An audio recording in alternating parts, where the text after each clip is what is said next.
Hey guys, so just going to do a quick track guide here of Brands Hatch and the Audi. We'll start with the track usage, 85%, 22C.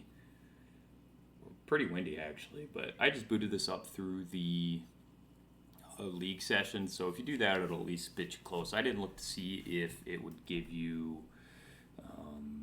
if initial variation was high or not. So I'm using the same setup for Watkins, except I took one click of rear wing out of it. So I went from negative 3.5 to negative 3, and it was really settled here. I may have been able to go negative 3.5, but I wasn't too sure, so I didn't.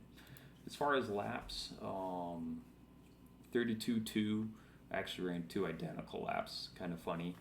But 32.2 is what I was able to do. I think my optimal is down to 32 flat, so there's a little bit of time to gain, but most of it I think is in the first turn for me.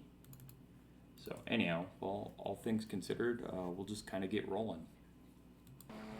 So first things first, turn one, it just kind of sucks. There's no good marker for it. It's kind of just wherever. For me, I really wasn't using any marker. I was just kind of judging based off of the feel of where my car was at. But if now that I'm looking back at it, this little crest here is probably a pretty decent brake marker, if not a little bit sooner. Because what you don't want to do is you don't want to get too wide here where these tire marks are at. And you don't want to get too squirrely out there. So any wider than where I was at, it starts to get pretty loose. You can see the, a faint rubber line right there. So you want to keep it inside of that for sure. But see that separation from the apex? That is not a good thing.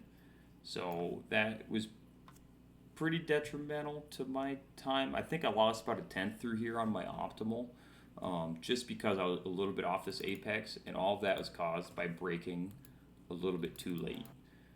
So I might try something else in a different video in the cockpit view while driving, so you can see the relative bar. And a couple, I might try that out a little bit later. But here you can get heavy on the brake pedal, but the most important thing is try and keep the wheel straight. So see how I angle the wheel? I start turning before I start to brake, and then just ease the brake pedal into it as you start feeding more wheel. So heavy on the brake pedal, and see I start turning, bringing it down, right back on throttle. So here the most important thing is going to be to not be, well, first of all, brake point. You don't want to brake too late. That would be much more detrimental than braking too early, because you brake too early, you just kind of, you extend, you make this period right here a little bit longer. Is instead of, see how the second I'm pretty much off the brake pedal, I'm right on the gas.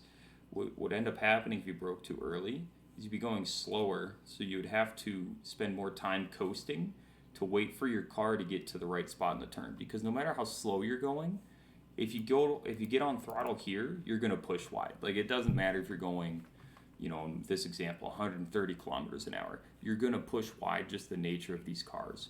So speed is not as important, in my opinion, as positioning of the car. So you have to wait till you're near the apex, at least in this one with a downhill application of it, before you can start getting heavy on the throttle, because that's where a lot of the understeer comes from these cars, is on throttle too early. So here you see a lot of time mid-throttle on this turn. I highly recommend doing that, because full throttle is too much, you will get wheel spin. No throttle, you're just giving up track time. So just a little bit of pre-throttle and hold it at 50% until you're pretty comfortable that you'll make the turn, and then right up to 40 or full throttle. So here the Honda or the Audi is 4th to 5th. I'm not sure what the Honda and the Elantra or the Honda and the Hyundais will be. Probably high 3rd to 4th right in the middle, but I couldn't tell you for sure. And you can go all the way to the dirt and not get a 1x, I believe. But don't go that wide because the dirt slows you down a lot here. So coming up into the heavy braking zone of the track, I was using the 50-meter board, and this is an uphill braking zone, so you can brake a lot later than you think. It's just really important to get all your slowing down done before the crest right here, because the second you go over that crest, your car gets light and you lose all of your braking ability. So see, the second that I crest, I'm off the brake pedal. What I should do is make an example of what happens if I hold the brake pedal going over that crest, because just to give a good visualization of what does happen, not just, oh, if you do this, this will happen. So brake heavy at the 50-meter mark.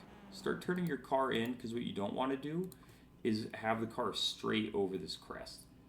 So it's kind of hard to tell, but the track is a little bit more angled here.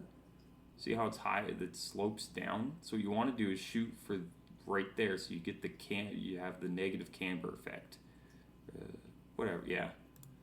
Use the camber effect to help you through the turn. Then, very important, hold trail brake here, because this is a downhill, kind of starts to turn off camber. Hold the brake pedal until the car is pretty settled. And then very important, just like turn 1, and in fact important about all the turns in the TCR, is this little bit of pre-throttle, 15-20%, and then full throttle. You don't just want to ramp up to full, because then you don't get as good a drive off the turn. So we'll just watch that cockpit view really quick.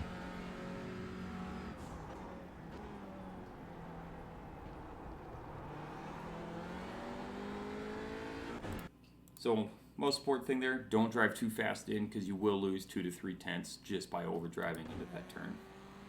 Next turn, I'm in 5th, and I will go down into 4th. The Elantra will probably be 4th, going down into 3rd. So thing to note, there is some Astro concrete turf, whatever you want to call it, on the exit of this. So I could have maximized that a little bit more as well, but I'm not too worried about it. So down to 4th, again, this is not a heavy braking zone. This is more just to kind of maintain momentum than it is to slow down too much, in my opinion. Get up over the curb. It's a really nice curb to get over. Important thing, see how early I'm on the throttle? Very early throttle application on this turn. Again, there's a lot of that Astro concrete out here. Use all of it.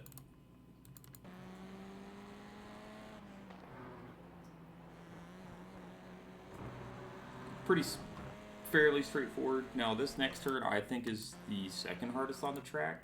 There's 2 different ways to go at it. You can either dive in hard, rotate and go, or just carry the momentum around the outside. I prefer kind of diving it a little bit harder, getting it rotated, and then getting on the throttle hard instead of just carrying the momentum out wide. What I found with these cars is that they react a lot better to driving it hard, using that momentum to trail brake and getting that rotations out of the car. So braking point, I use right about the 50-meter mark. Again, heavy on the brake pedal. Pretty straightforward. Same thing. Always just a little bit of pre-throttle at 15 to 20%, and then ramp up. You don't want to just smack on it, because then you induce a lot of wheel spin understeer. So this next turn, there's a little bit of, I don't even know what goes on, but if you, at least in the Audi particularly, if you grab a downshift, right down to 4th, so don't pay attention too much to the brake pedal, because I'm really jumpy with it in this turn. I probably shouldn't be, but it works out. So we're just going to watch that in slow-mo here. So brake right about the 50 again. So see, when I grab that downshift, it really just kind of like pulls the car. I don't necessarily need to downshift from a power standpoint, but it helps from a rotational standpoint. I'm not sure if the effect in the Honda and Hyundais will be the same, but it is for this application. So this one, the reason I'm so jumpy with the brake pedal is because it's not slowing down, it's maintaining balance on the front tires. So in how I feel the balance on the front tire is how heavy the steering wheel is. If the steering wheel starts getting light, I add a little bit more brake pedal into it smoothly. And if it's really heavy, then I can take a little brake pedal out. This is all about maintaining the balance of the car, not necessarily, as well as slowing down. But for me, this is more about maintaining the weight balance over the front tires. So it's really, I don't know if you can tell, but to me it's really obvious when I grab that fourth gear downshift how much it rotates the car.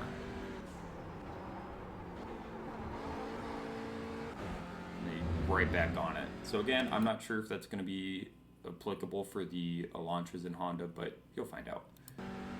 This turn, you can slow down just a little bit. Very important. Same thing as all these turns is slow down early enough. Because to make the turn, you could brake here if you wanted to you could make the turn there, but it's going to be really slow. So it's a matter of slowing down nice and early. Realistically, it's about the 75-meter mark, maybe 80. I don't even know. Wherever here is. Cut this turn. You could probably cut it more than I did because there's that Astro concrete, whatever you want to call it, on the entry and exit. So here, the most important thing, on throttle early. You want to be accelerating early. And this next turn, it's very blind, but once you get a feel of where to turn in, where it is, you're going to want to turn in a lot earlier than you think because you have this crest here. And the second you go over that crest, it pushes your car out wide. So you want to turn in earlier than you think because you can cut this turn a lot and there's a lot of grip. So I could have cut this more, like a lot more. So right tires realistically should be on the edge of the grass right here. I probably had a tenth or so to gain in this.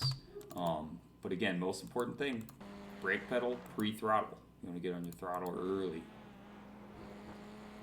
Then just kind of maintain the throttle here until you're sure that you won't push wide into the grass. That's all that you're doing on that end.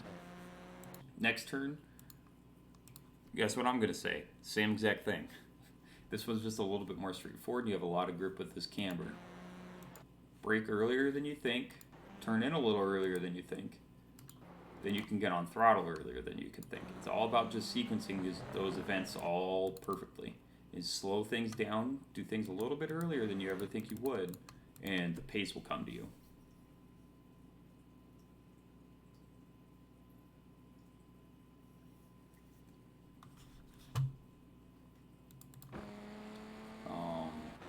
Last turn on the track. All these turns are really similar. This one's just a little bit trickier because you do have a little bit of elevation in it, but it's a very similar thing. Heavy braking application in the initial while you're going in a straight line.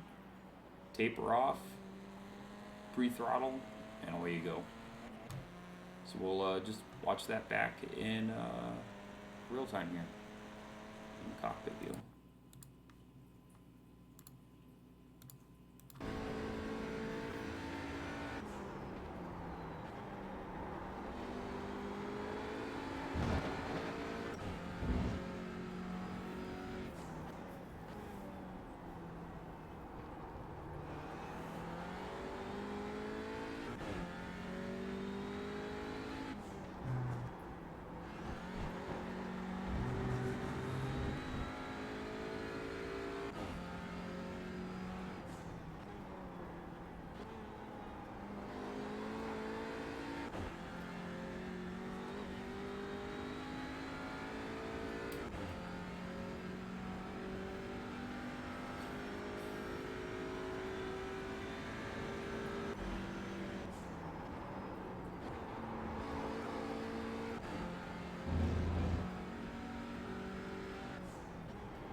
And there you go. So what I'm going to do really quick is, I know I had a really good turn 1 in one of these. See if I can find it. So that's what happens if you, there I just active reset. So I was like, oh, I'm never going to make that turn. So you can see how late, you know, I broke so late, and that's what happens if you break late, is you're going to miss it. See, in there I broke so early, and see how long. So instead of breaking at the 100, I broke at the 110. And see how long I had to wait on the, kind of in that weird, awkward part. And I just reset because I was mad at myself. And I missed it there again. See if I, this might be my, oh, that's my fast lap. Let's see. I think this one was actually pretty good. Yeah, that was good. I don't know the optimal times on it, but anyway. So there we go. But yeah, so thanks for watching.